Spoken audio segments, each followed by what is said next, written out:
It's being described as a love letter to the theater, but it's also a word of warning. Later this week, the Royal Manitoba Theatre Centre will open Indecent by the Pulitzer Prize-winning playwright Paula Vogel on its John Hirsch Mainstage. The play shares the story of another play from the 1920s, God of Vengeance, which was celebrated across Europe and in Yiddish theater circles, and featured the first ever lesbian kiss on an American stage. When it came to Broadway, however, the play was shut down, and the company was arrested on obscenity charges.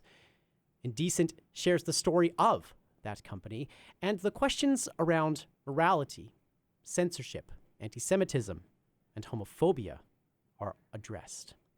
Grace Hrabi is the musical director for Indecent at the Royal Manitoba Theatre Centre, which officially opens on Thursday with previews beginning on Wednesday. She joins me live in the Classic 107 studios. Hello, Grace. Hello, Nolan. Thanks for having me. So, what was your first exposure to Indecent like? What was that moment of encountering this play, and what did you think? My first read through of the play was very emotional. I had looked through the music already and was very excited about the music. And then upon reading the play the very first time last summer, I was struck by a lot of the messaging and how contemporary it felt. And just reading through the dialogue, the characters are just so real to you immediately. You care so deeply about them.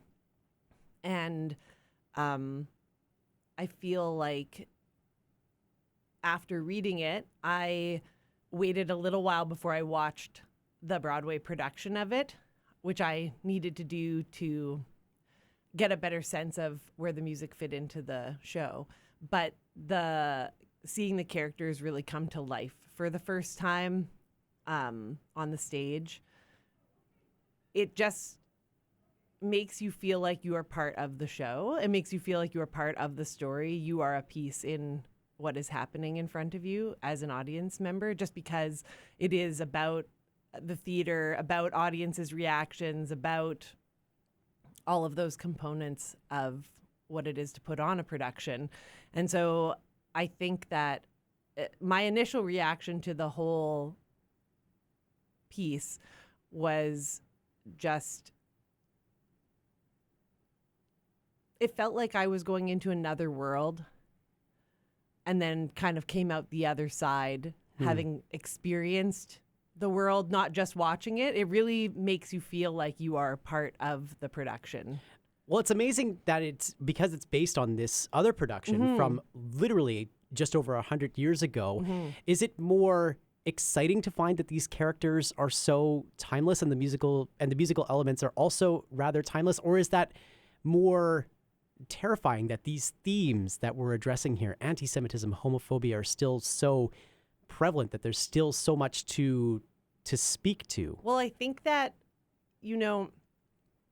there's that sense of timelessness to the struggle, which is unfortunate, but it also shows you, we are seeing this play on stage, like it continues on through, like, even though we go through all of these different iterations of the production within the show, we are seeing the show. We are learning this story. So it is amazing to see how this production has continued kind of the legacy of that initial production as well. So even though there is a little bit of sadness in that timelessness, there is also something about perseverance. Like, it just continues, even though, you reach these lows in the show, you reach these lows in history, you reach these different points, but we just continue on, and all you can do is try and learn from the past as you continue forward. Another element that we're trying to learn from here is the censorship of art that took place with God of Vengeance. What is it like to interact with a story that has the censorship of art so front and center on such a meta level through art. It is interesting the way that it's discussed in the production, because you are seeing it kind of on the back end. So you, as the audience, are seeing what it was like for the actors to be censored from their perspective. What did it feel like? How did it change the show for them? How did it change the story? And how did it change how they felt about what they were doing? So you're not seeing the censored version as much as you're seeing them be censored. And they're like, it just makes you very aware that when things are censored, you don't really know what you don't know. You don't know what something's what the initial messaging was. If it's been censored, you don't really have a good sense of that anymore. Right, because the action has already been, I guess, undertaken, that there's just no way to then go back and re-engage with that material which has been erased from the halls of history. Exactly. Very interesting to think about that initial production and its censorship, but also how this production in 2025 of Indecent, which had its Broadway debut in 2017, can still speak to things that are sadly still prevalent. What do you think that this production says in 2025 that maybe it wasn't addressing 8-ish years ago now?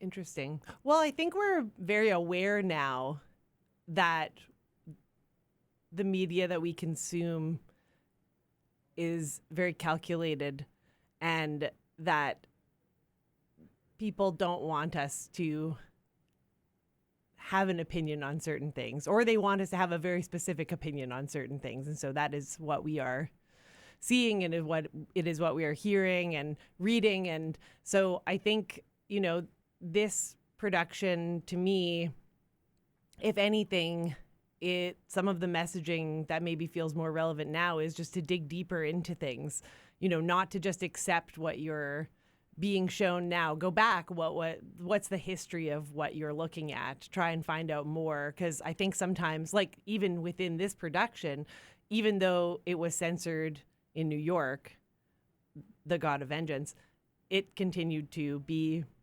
produced the way that it initially had been in Europe. So that censorship didn't completely erase the history of the show. It just changed it in one iteration. And also added to the show's history, and adding this huge blemish onto the show's... Absolutely. Onto the show's history. So maybe we can dig a bit deeper into the musical please. Elements of this. So what can you tell us about what people can expect to hear when they come to see Indecent at RMTC? Yeah, it's fascinating. It's not a musical, but the music is so vital to the production. So there are 3 musicians on the stage who are part of the troupe, and they are carrying the show from one time and place to the next very seamlessly. They are characters in the show. We have Myron Schultz playing clarinet and bass clarinet. Orit Shimoni is playing accordion and baritone ukulele. And we have Shiloh Hebert playing violin and mandolin. And these 3 people are playing kind of the underscore to the whole show. Within that, there are little moments where we do get to see pieces of music performed by the actors. And those have been very specially selected by the artistic team behind the production to highlight the time and place where we are in the show. So there are pieces from American vaudeville, Yiddish vaudeville. We have, a piece that was very famous in Germany when we go there. We have just little highlights throughout, and those pieces were not written for this production, but instead kind of selected to highlight where we are and who the characters are in that moment, because the characters do change throughout. There's, a set number of people, and they play all of the characters that fit within their kind of stereotype for the production. So you have a lot of character changes, and the music really does help us get a sense of who they are within each of the scenes. Sure. I would imagine also that having actors playing music might create some interesting challenges for you as music director to have this other extra layer of things that they are working on in addition to telling the story through the play element. What is that like to try and balance those two things? So they are three musicians playing actors. Right. So yeah. I think that has its own challenges on the other side more than for me. The it's fascinating. It's not a normal pit band. Like, they just put on Waitress and the band was on stage the whole time, but they were the band. Yeah. They were in the back. You could see them, but they were there and they were very obviously the pit band. But in this production, because they are in costume and they are very part of the action, they are part of what is happening on the stage. They, have to fit in. They can't stand out as musicians. They have to fit into every scene. So it's been fascinating trying to figure out, how to make the music feel like an underscore while they're in the middle of all of the action. Yeah. You have to leave space for everything, but at the same time, the music is so special and important. It gets a lot of moments where it's brought to the front and really gets to shine. Very interesting to see that balance between musicians who have to play this sort of underscore while also being very much at the forefront of what is happening on the stage. This play, in reading more about Paula Vogel, the playwright, she was talking about this play having this power to address a fractured society.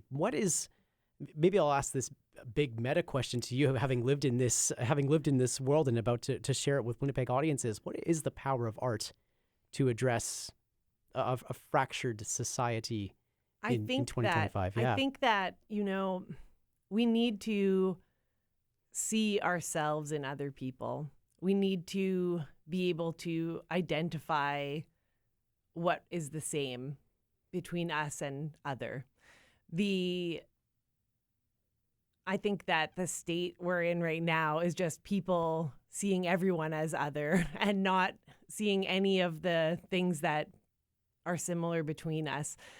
And this show really does such an amazing job sitting you down and showing you some really hard times, some really emotional things that these characters go through. It is impossible to watch this show and see the evolution of these characters and see, the evolution of the story that they're trying to tell and not feel like you're rooting for the underdog, right? Like you really want things to work out for them. And I think that within all of those struggles, you get a sense of a lot of the characters feel like, well, that won't happen to me, which is, I think, where humanity really struggles, because anything can happen to anyone.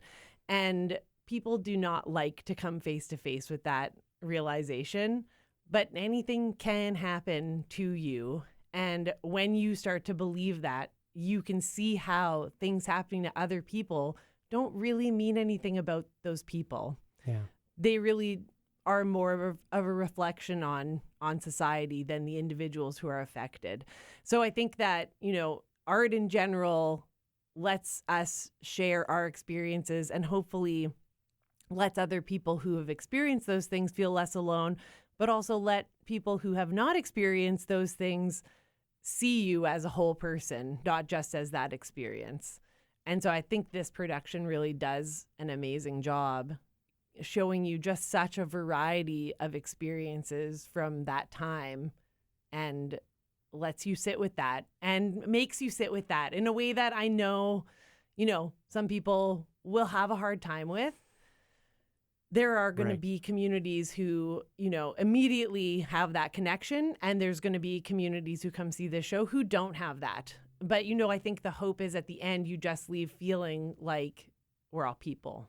It strikes me that we now live in an age where being challenged by art is perhaps less in vogue than it has been in years past. And it's a trickier premise for arts organizations to posit to people that you should come and see this thing because it's going to challenge a worldview, and it's going to make you realize that, as you say, anything can happen to anyone at any time. Any number of these awful things that Indecent addresses can happen to you. What do you hope to hear as people are walking out of Indecent on opening night later this week about how they are engaging with this piece? I really think there are certain things you see that you need to sit with them for a while before you can really talk about your experience. And so I think a lot of people are going to leave without a lot to say, but with a lot to think about. Yeah. Couldn't have said it better myself. Grace Hrabi, the musical director for Indecent, opening later this week at the Royal Manitoba Theatre Centre. Thank you so much for joining us live in the Classic 107 studios. Thank you.